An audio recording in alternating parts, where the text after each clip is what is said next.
मेरा धरना ये भ्रष्टाचार के खिलाफ है जी। पिछले दिनों सरकार के काफ़ी होल्डिंग लगे हैं, बयानबाजी भी आ रही है। सरकार जीरो टॉलरेंस नीति अपना रही है जी। भी हम कहीं भी भ्रष्टाचार कहीं नहीं होने देंगे। और भ्रष्टाचार जो है, अब ये जो नगर परिषद में होने लग रहा है और जगह जगह की खबरें छपने लग रही हैं, अब इससे सरकार जो है ना, ये कहीं ना कहीं ये समझ में आ रहा है। मैं 6 दिन से बैठा हूँ यहाँ धरने पे।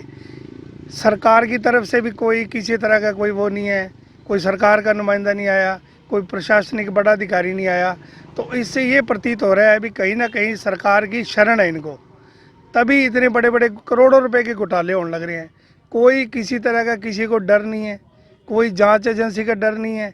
इसका मतलब सारा सिस्टम प्री प्लान चलने लग रहे हैं। तो आपके माध्यम से भी मैं सरकार तक भी मेरा संदेश पहुंचाना चाहता हूं कि पिछले आपको क्यों लग रहा है अभी नगर परिषद में भ्रष्टाचार किस वजह से कहाँ हुआ? सर, पिछले दिनों 2-3 दिन पहले एक चैनल पे बाइट दी, किसी साथी ने प्रेस कॉन्फ्रेंस की थी और उसमें अपने कार्यकारी अधिकारी जी का व्यू था भी अनऑथराइज कॉलोनी में पैसा हम नहीं लगा सकते। ये उस चैनल पे डला हुआ है ईओ साहब की तरफ से। और कल मेरे सामने एक कागज़ आया जो इन्होंने टेंडर बंद कर रखे थे, वो कल रीओपन कर दिए, टेंडर खोल दिए उन्हीं कॉलोनियों के लिए। तो ये तो सरासर भ्रष्टाचार करने के लिए हो रहा है। और जिस ठेकेदार ने 42% का आरोप लगाया, कल उसी ठेकेदार पे फिर मिली भुगत करके और उसी को फिर वो बंदर बांट वाली बात होगी, आप भी खाओ हमें भी खाने दो। तो ऐसा ही ये सामाजिक रोड है, गौशाला रोड, आप भी जाते हो कहीं कभी किसी के संस्कार में और में या गौशाला रोड में जाना ही पड़ता है। लगभग हर समाज से भी जाता है उस रोड पे। तो मेरी उन समाज सेवियों से भी अनुरोध है, कृपया करके इस सामाजिक रोड की तरफ थोड़ी सी आवाज़ उठाएं। मेरा कोई अकेले का मुद्दा नहीं है, शहर का मुद्दा है। और दूसरा, वो जो वैक्यूम मशीन है, वो रात भी मैंने एक छोटा सा लाइव बनाया था, वो कुछ सेकंड के लिए चलाई फिर वो बजा के ले गए। तो ये करोड़ों रुपए के जो बिल है सिर्फ दिखावट के लिए बनाए जा रहे हैं। वो जो मशीनें हैं शहर की सफाई के लिए आई है, ये बिल बनाने के लिए है।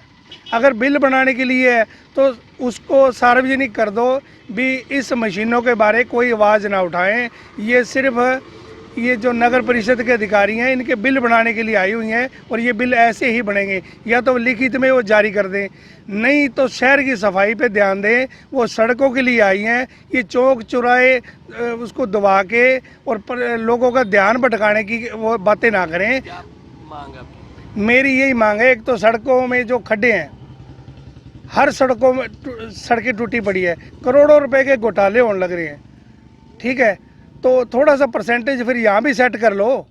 अगर 42% पे वो ठेकेदार जी से मेरी मांग है, वो 42% पे फर्जीवाड़े के लिए भी आप सेटिंग हो गए, तो कुछ 5-10% के लिए यहाँ सेटिंग कर लो। फिर इनसे कम से कम शहर का विकास तो हो जाए ना। कम से कम कागज़ों में इतने करोड़ों रुपए लगाने लग रहे हो, थोड़ा बहुत तो धरती पे लगा दो।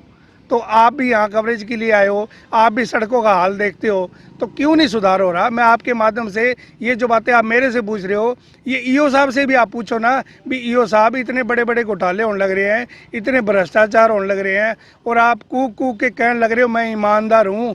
तो ये बिल कौन बनाने लग रहा है? कल भी सारी कमेटी में इकट्ठे हो रहे थे, ये 10 करोड़ रुपए के एस्टीमेट बनने लग रहे थे। आपके माध्यम से मेरी मांग है, इस पे डायरेक्टर विजिलेंस की कोई टीम बने, वो सारे एस्टीमेट सार्वजनिक हों और फिर प्रॉपर शहर के विकास के लिए जो बिल बढ़ रहे हैं वो शहर के विकास के लिए ही लगाए जाएं। और दूसरा, जब इतने करोड़ रुपए पिछली टाइम कांडा बंधु ने भी एक अनाउंस किया था, शायद आपने भी उस पे चैनल पे बाइट करी होगी उनकी, उन्होंने कहा था ये शिवपुरी और गौशाला रोड जो है ना, इसको बाहर से देखने आएंगे लोग।